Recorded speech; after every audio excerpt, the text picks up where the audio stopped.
Hello everyone, and welcome to this week's Patch Notes, where we cover the biggest gaming news from the week in a nice, bit-sized package. My name is Drew, and as always, it's great to see you guys. This is our first episode of Patch Notes, so thanks for tuning in and supporting the channel. Like everything on this channel, as the show goes on, we'll take your feedback and try to improve the show as much as we can. Now without further ado, let's go ahead and get into the biggest bits of news from the week of August 25th, 2017.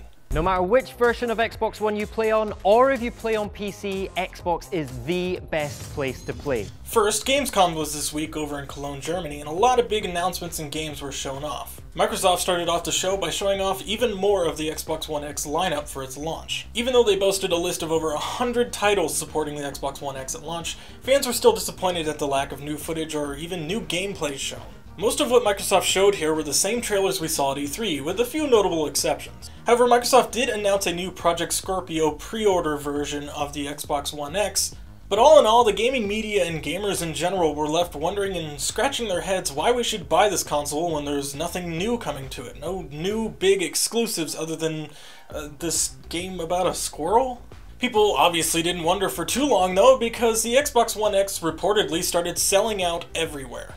Microsoft expected their Project Scorpio versions of the pre-orders to last at least a week at retailers, when it actually ended up only lasting a day. It even somehow surpassed the PS4 Pro on Amazon as the #1 bestseller for 2017. Keep in mind though that the PS4 Pro was actually released last year, so it hasn't exactly outsold its competitor just yet, at least as far as we know. But still, considering that it's even beating Microsoft's expectations, it shows that there actually is a lot of interest among gamers in this upgraded console market. Speaking of Microsoft and Sony, we may actually start to see some sort of cross-play functionality in certain games across both platforms. In an interview with Game Reactor, Aaron Greenberg of Microsoft revealed that they were in talks with Sony to have cross-play functionality in Minecraft. This comes off the heels of Microsoft's announcement earlier this year at E3 that the Xbox One, PC, and Nintendo Switch versions of Minecraft would all be able to play together. Notice how PlayStation 4 was a notable omission from that list. So it's good that Microsoft are actually reaching out to them to try to make this possible. Crossplay between these two giant consoles isn't a new concept either. Rocket League developer Psyonix revealed last year that all they had to do for crossplay functionality in their game was to flip a switch,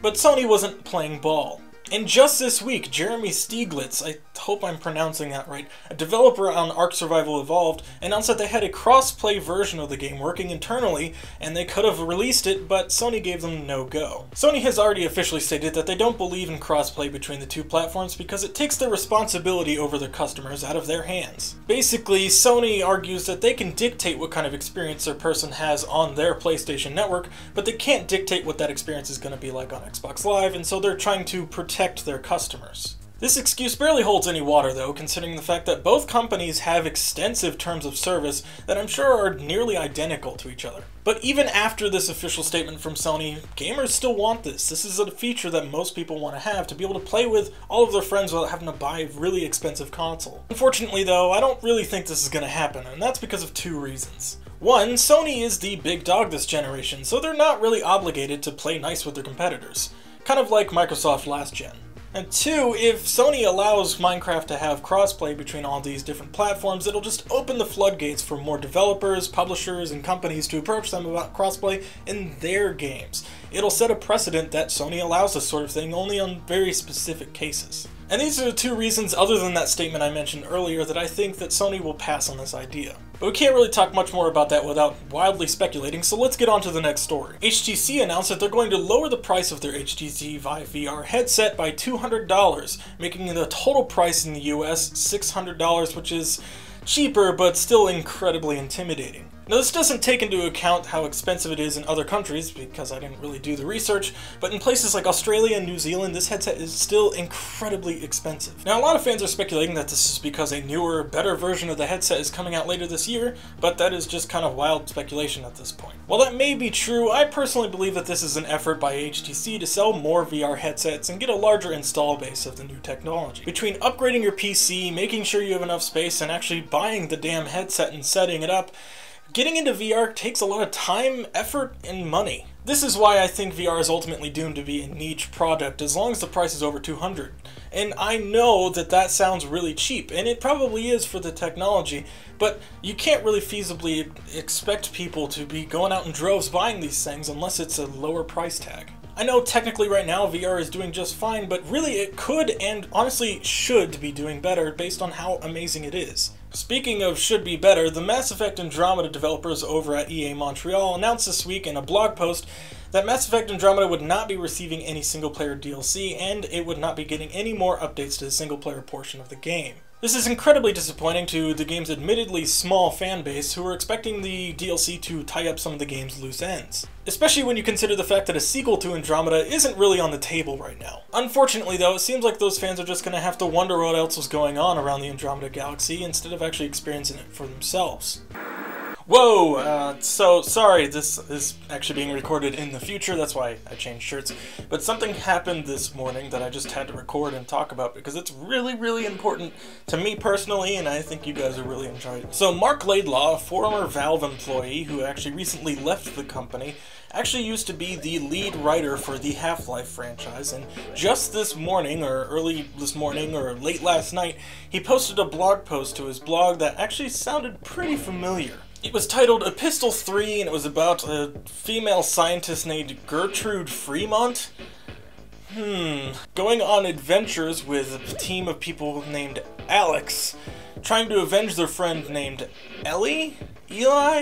If this all sounds familiar, that's because this is clearly just a guise for the final chapter of the Half-Life franchise. That is Half-Life 2 Episode 3, or Half-Life 3, whatever you want to call it.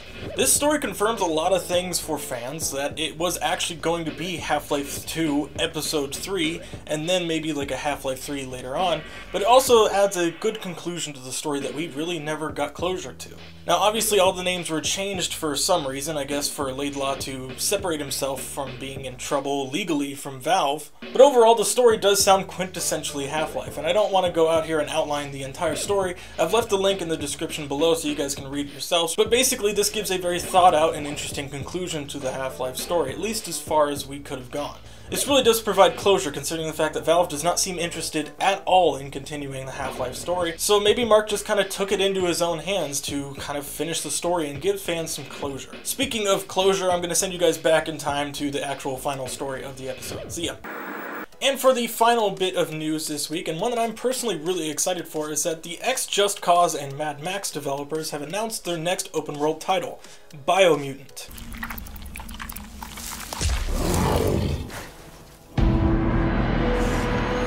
This action RPG is set in a post-apocalyptic world that is completely overrun by animals, where you play as a fox-raccoon hybrid who is trying to overrun this poisonous oil that is ruining the tree of life. Along your journey, you're going to be fighting much bigger and more mutated animals with your sword and your guns at your side. If this sounds crazy, it's because it frankly is. It looks so unique, and I love this idea, and I think it's going to be a really cool concept. The gameplay is fast and fun, and there's even branching story paths, even though we don't know how extensive it is, to keep things fresh on subsequent playthroughs. BIOMUTANT is set to release early next year, and that's kind of what has me worried. The gameplay they've showed off so far looks really fun, but it's not exactly the most fluid gameplay I've ever seen in the world. It kind of looks really underdeveloped, and I really hope they spend the next few months really polishing the game up, and hopefully maybe at the end of the year we'll get to see more gameplay that is really, really good looking. And that is about it for this episode of Patch Notes. Thank you guys for sticking with me. I know I didn't really cover everything here, but I want to kind of keep these videos short and sweet so that it's easy for me to get them out on a weekly basis, and it's easy for you guys to watch them so you don't have to listen to me ramble on as much as I usually do. The whole point of doing these videos is to make some sort of scripted content that I can repeatedly put out every single week that isn't gonna just break my back doing, kind of like that E3 video that I released, which absolutely killed me, guys. I cannot tell you how difficult it was to just get that video out. Anyway, that's enough of me talking. You guys can listen to me ramble more if you're into that sort of thing by watching the videos that are going to show up in the end card in just a second. And if you want to see me ramble all the time on a constant basis, you can follow us on Twitch, where I pretty much just ramble non-stop while I play video games. I play things like Half-Life, PlayerUnknown's Battlegrounds, because I mean, who isn't playing PlayerUnknown's Battlegrounds right now?